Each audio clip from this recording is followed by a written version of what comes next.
Good evening, everybody. Welcome to my channel. My name is Ron Tucker. I'm the host of this show. It's called At Ron's Talking on YouTube. Feel free to throw a subscribe my way, a like, comments, all those kind of things. Helps the show get better. First of all, and let's delve into a little bit of history here. And before I get into some other topics, which y'all know if you watch my channel, I'm going to talk about Trump. So just either get ready for it or be patient. It's coming. But first, I want to talk about a little bit of our history. Okay. Make America Great Again is a theme that MAGA Republicans love to throw around, even though they can't define exactly what it means. But nevertheless, that's what they're running on. So America was founded, according to history books and information, July the 4th, 1776, right? So according to the Library of Congress, it was founded on a set of beliefs that all people are created equal. I got a little problem with that because if everybody and all people were created equal, then why do we have slavery in the first place? Now, I know that slaves were brought over here from Africa, and from what I understand, slavery had been going on long before the African slaves were brought over here to the North America. But the premise of the founding of this country based on that belief is obviously disingenuous, laughable, if you will.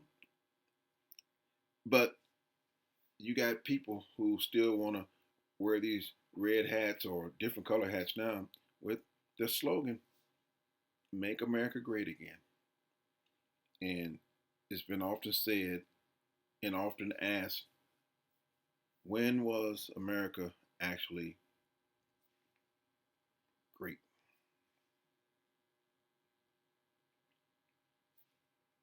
You're going to get varying degrees of interpretation of what that means. It's a question that, to me, is about as legit to ask as, what does woke mean? What does wokeness mean? What does it mean to be woke? And you'll get varying degrees of explanations on that too. Most of the time, it's pretty much like the Make America Great Again slogan.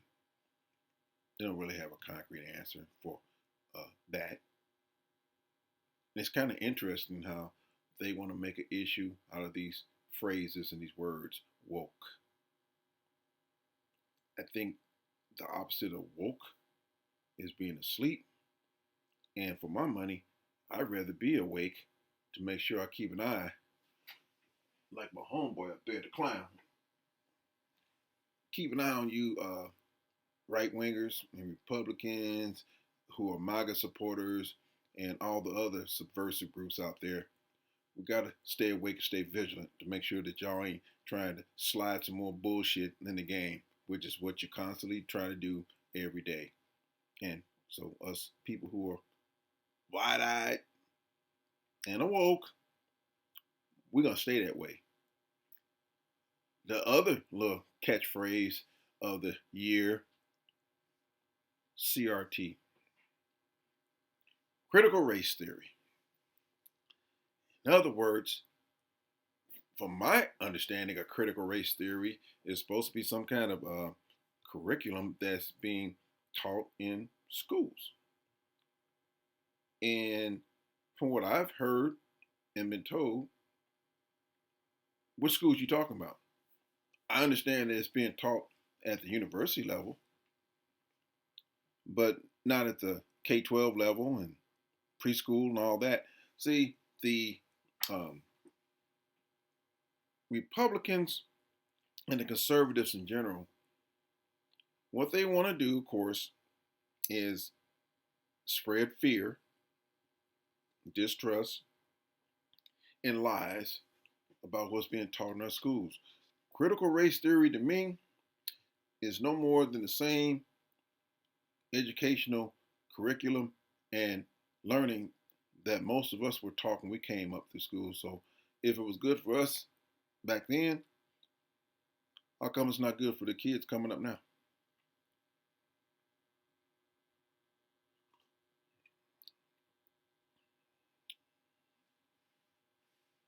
Beats me. But it's another way for them to try to deny the youth of today to get the information about our history, all of it, including slavery.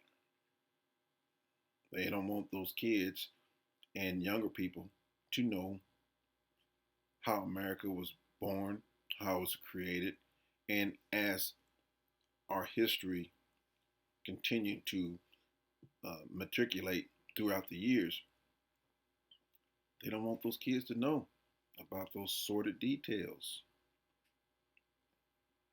They don't want them to know about the birth of a nation. They don't want them to know about the Tulsa massacre, you know, when the government and the local townspeople and the National Guard in Tulsa, Oklahoma, just cratered a black community because of racism. They don't want them to know about the America that interned all those Japanese during World War II.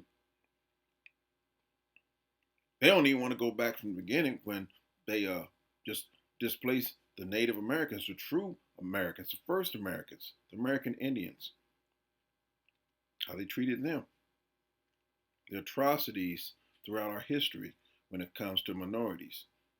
It's staggering. But in this day and age where Republicans are trying their best to keep that suppressed, if not altogether hidden by banning books that's telling the truth and telling the story, they don't want none of that. So they're going to try to make up some or gin up some kind of fallacy about something called CRT. And just like all the lies that these conservatives and the MAGA people, people that follow Trump, they constantly told lies about anything and everything, including Haitian people eating pets, eating dogs and cats, that this presidential candidate had the nerve to say on the debate stage that was happening. And his vice president co-signed on it, knowing it was just straight up, unadulterated, bald-faced lies. And the American public still bought it. And you want to talk about make America great again. And talking about this country was founded on the set of beliefs that all people were created equal, right? Unless there are certain types of people that are not going to be treated equal, and we know who they are. We see it every day. It's been going on ever since this country was founded. Sometimes it takes a little pause in certain areas because just about every day in every state of this union, there's somebody being mistreated. And typically, they're a minority. Okay? What's the latest one as well, along with CRT? Oh, good old DEI. It's amazing how these conservative people, these Republicans, they want to point out something that they got to hang their hat on and make it their rallying cry. So now is diversity. We've never had equal footing because if we did, we wouldn't be fighting for our freedoms and our rights.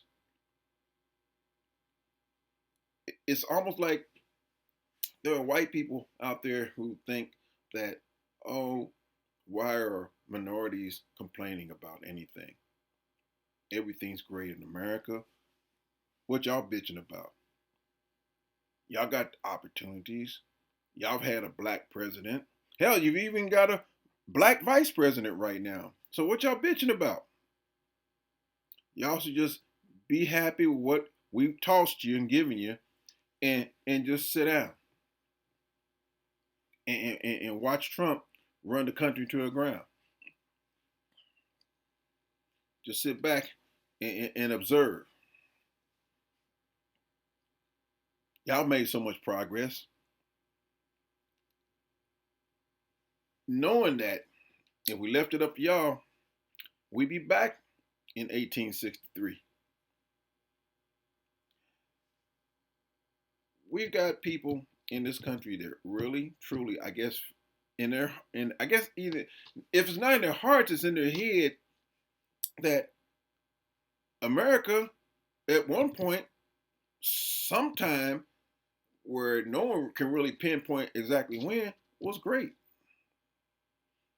And the greatness is always going to be a matter of perspective, a matter of opinion, a matter of circumstance, because there's a lot of people who would beg to differ with you about how great America is. Now, I'm not going to sit here and say that America is a perfect society, it's the perfect country, it's the perfect democracy. Hell no. But I don't expect it to be perfect. But I expect us to strive for it. That's what they keep talking about, that it's the great experiment. Well, if you're experimenting with something, that means you haven't found a solution yet. And you're searching for it. This is obviously a work in progress. The question is, how much progress is coming with the work? You got individuals who have undermined a lot of the progress that we're trying to still achieve. Most notably, the person's going to be at the top of the political food chain in a couple months.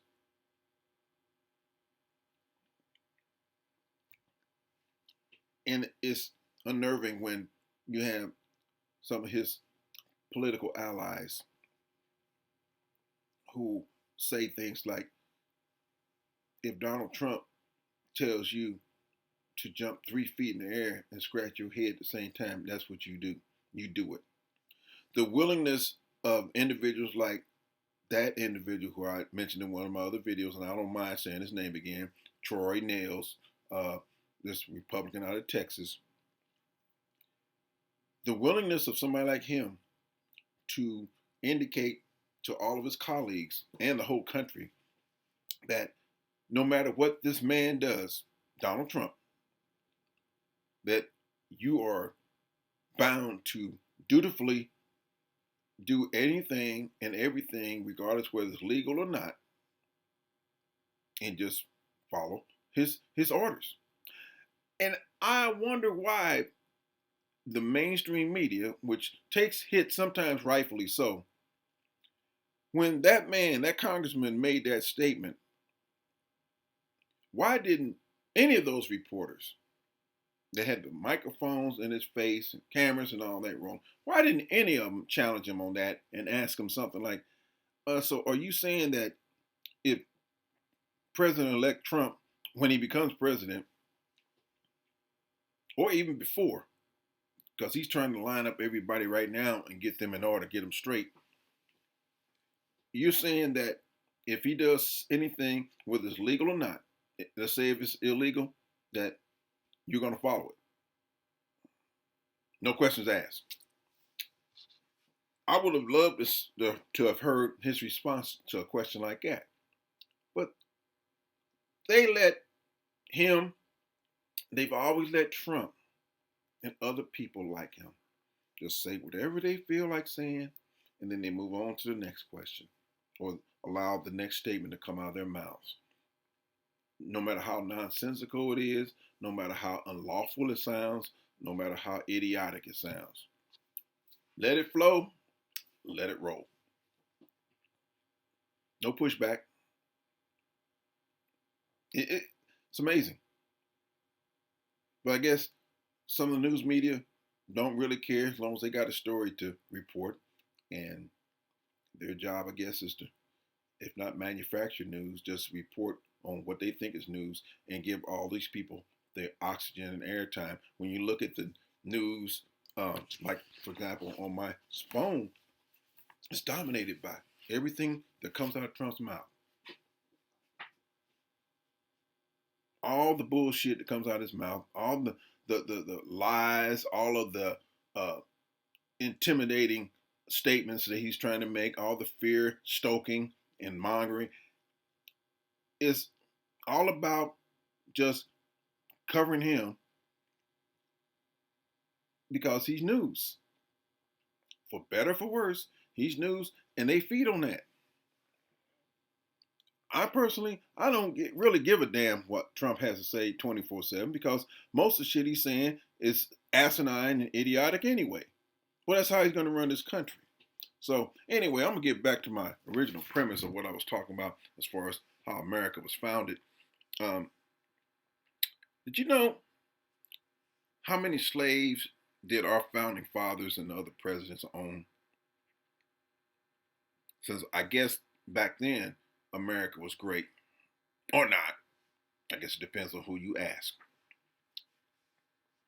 Let's start with old George Washington, the so-called father of our country. I mean, he ain't my daddy or granddaddy or great grandpappy, but you know, this is what white America wants us to believe. Washington had between 250 and 600 slaves, but yet he believed in equality, just like Thomas Jefferson. He had 200 to 600 himself.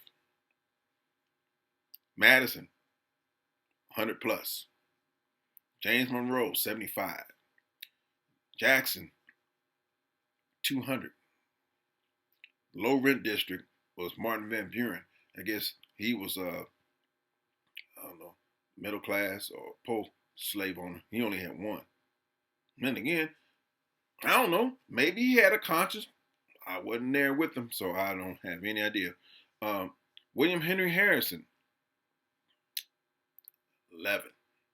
And you know, he from my old state, Indiana. So it ain't no surprise that he had a few on his property. You know, Indiana being a hotbed for the Klan. But anyway, Tyler, President Tyler, he had 29. James Polk at 56. Zachary Taylor, he tried to clown a little bit. He had 300. Andy Johnson had 9, and Ulysses S. Grant had 1. So, and they say that his one he had was a gift from one of his relatives to him, and then he set it free. So maybe he had somewhat of a conscience, I guess.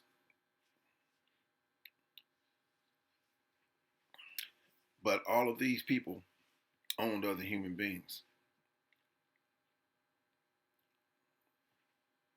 Just saying. Think about it. That's how our country started. That the country that we know of today started with owning people, slaves. And what those slaves do? Obviously, they work for the white slave owners to earn a profit, and the slaves got none. But they got the opportunity to break their backs and get scorched by the hot sun and pick their cotton, and then later on other crops. And from the days of slavery, as it continued, the oppression that black people were under. Now today we have individuals like Uncle Tim Scott. I might even right the first time, but him and O'Byron Donalds, two of Trump's staunchest coons. Acolytes. Sorry, they believe that everything's good. Tim Scott has often said a few things from the teachings of Dr. Martin Luther King, and always wants to throw that content of character in his uh, soliloquies and his orations. I wish he would quit doing that because I don't think he understands nothing when it comes to the legacy of Dr. Martin Luther King. But he wants to throw a little phrase like the content of your character versus the color of your skin. I guess because he truly actually believes that these white folks, his handlers and shit, they really care about his black ass.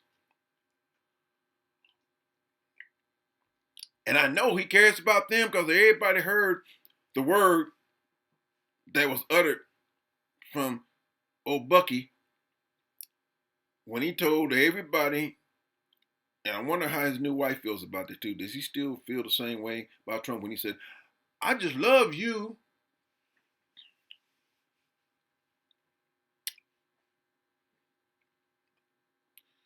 Trump ain't never said he loved him back. So it's a one-way street there. That's a messed up relationship to have.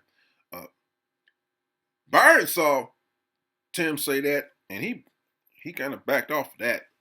He didn't want to go that far as kissing Trump's behind, but he does enough undercover smooching just to compensate for it. So you know how that goes.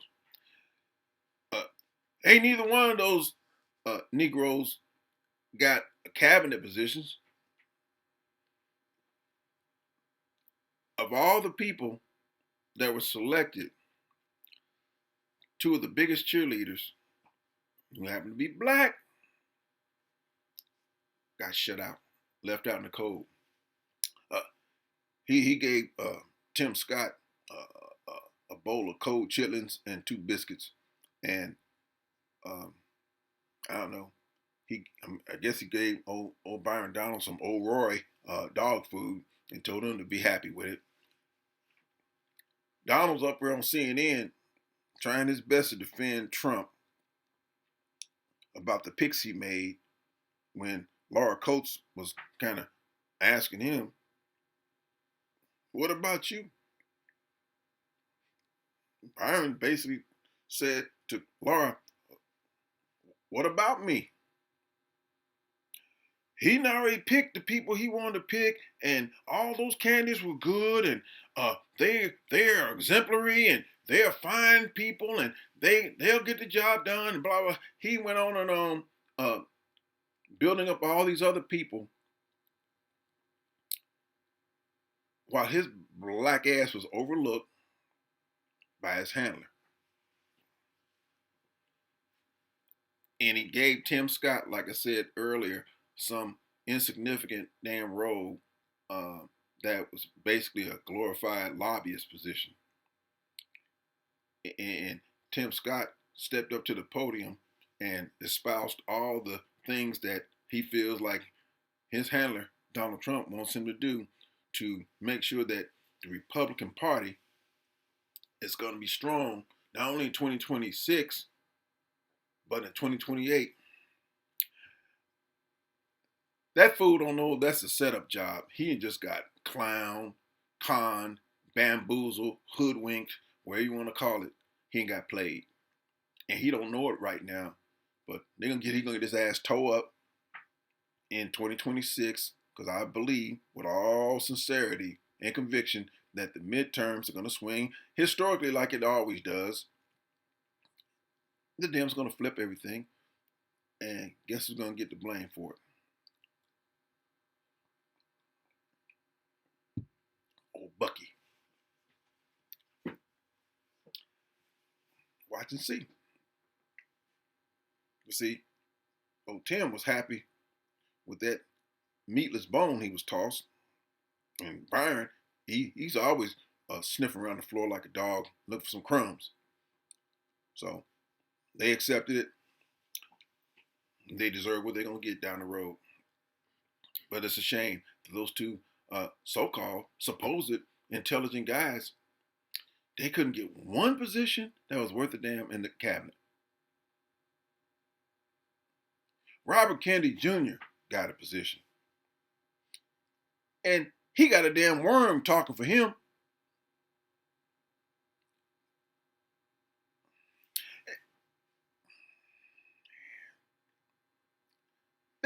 Those Negroes, I almost slipped.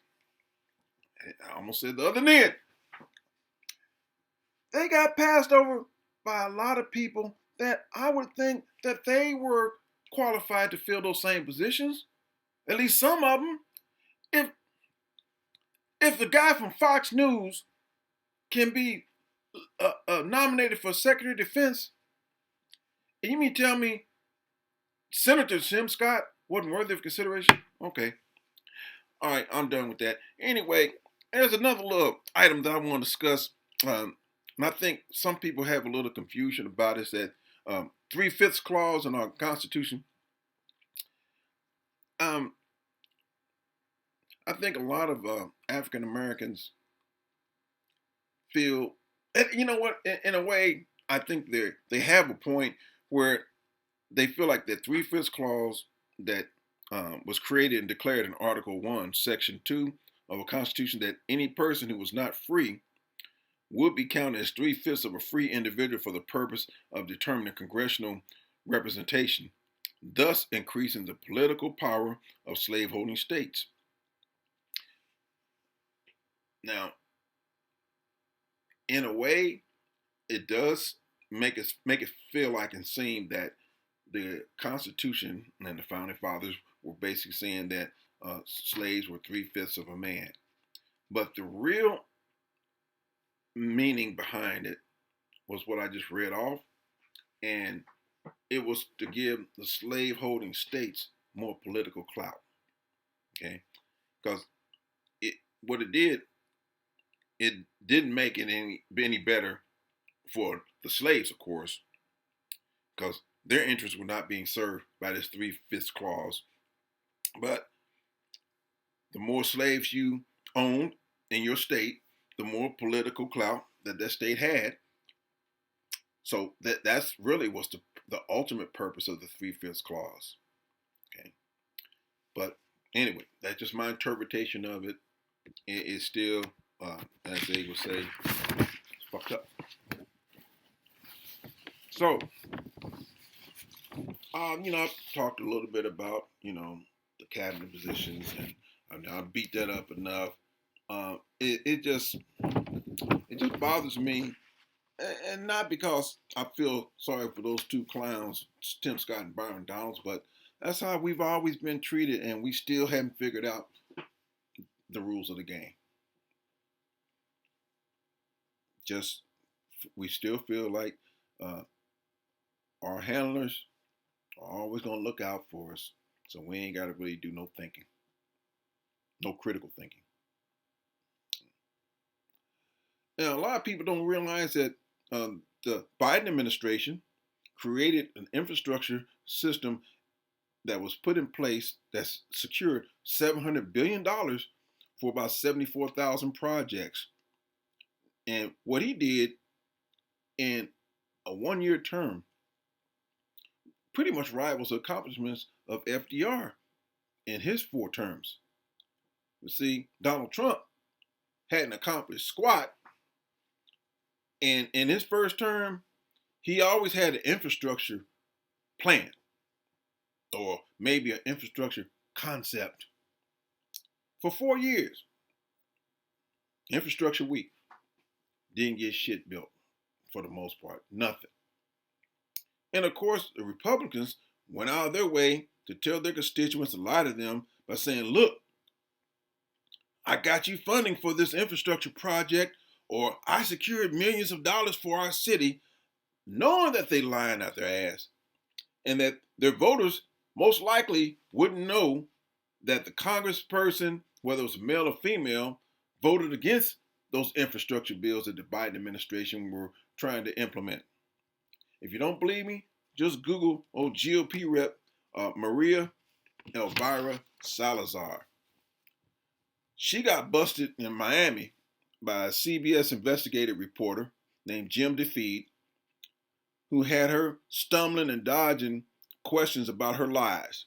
And it got so bad, it got to the point where she got frustrated and led her to state finally that she even forgot how she voted. She was backpedaling so damn hard. Shit, you could have put her in the backfield of an NFL team. She'd be a star cornerback. Pitiful. But that's what those people do when they get into uh, leadership positions and become politicians, no matter what the level is. Uh, they lied their way into office, a lot of them, and they just lied to the public once they got in. Case in point, Donald Trump, folks, as if we didn't understand or don't know. Okay, it's amazing. It's amazing, and just to show you how stupid and ignorant people are in this country who put Trump's ass in office. Now, Trump's already indicated that he's going to impose that 25% tariff on all products originating from Canada and Mexico, and then he's going to impose a 10% on top of the already imposed tariffs on products coming from China. Okay. Now, Trump says, and I quote, "As everyone is aware, thousands of people pouring through Mexico and Canada, bringing crime and drugs at levels never seen before." We've heard that shit from him for years, okay? And he also said that on January 20th, in one of his first executive orders, he's going to sign all the necessary paperwork to levy a 25% tariff on all products arriving from the U.S.'s North American neighbors. This tariff will remain in effect until such time as drugs, in particular fentanyl, and all illegal aliens stop this invasion of our country. Both Mexico and Canada have the absolute right and power to easily solve this long-simmering problem. We hereby demand that they use this power, and until such time that they do, it is time for them to pay a very big price.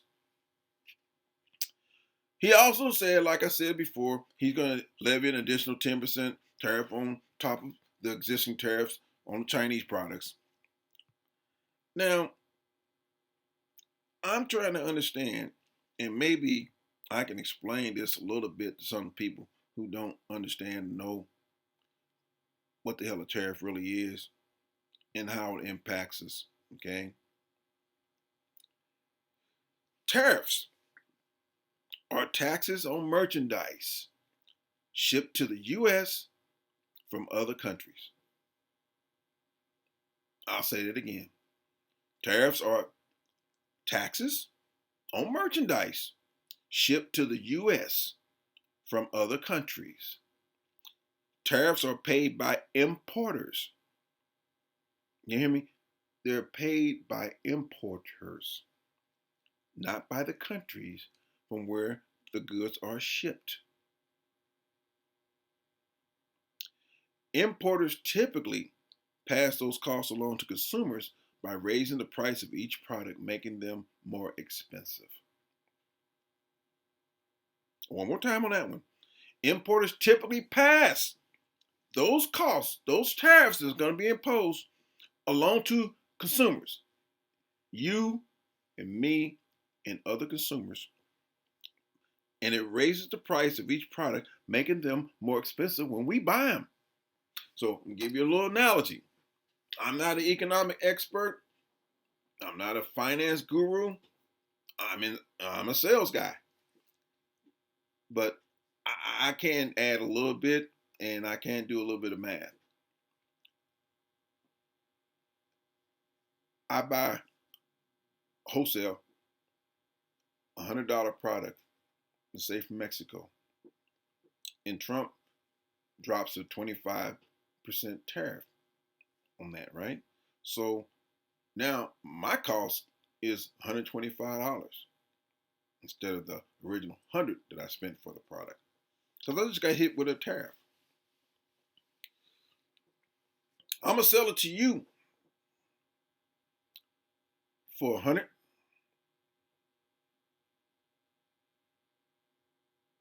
And I'm gonna make a profit.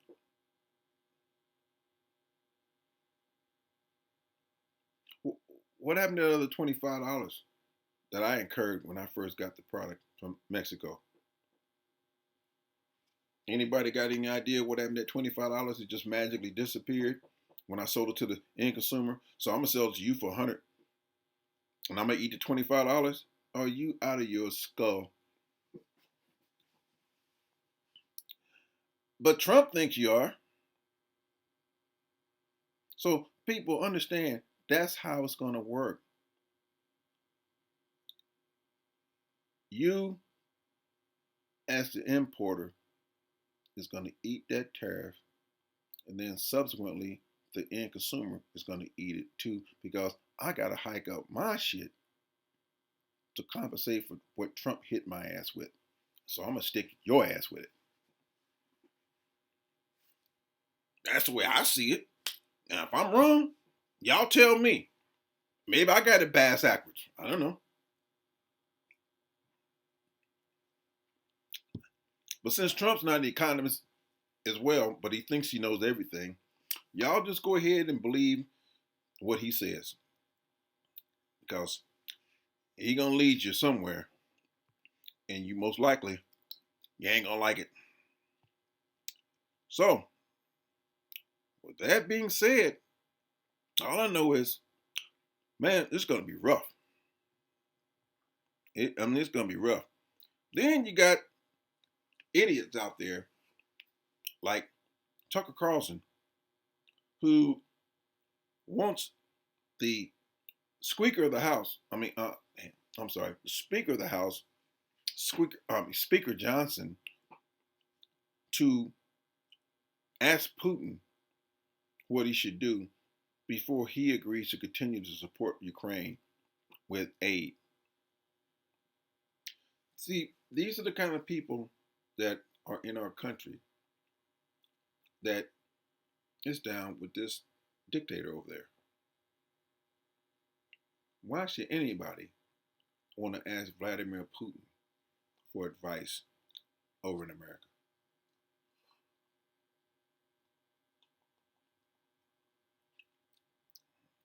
I don't know. It just don't make sense to me. But like I said, this is America now, folks.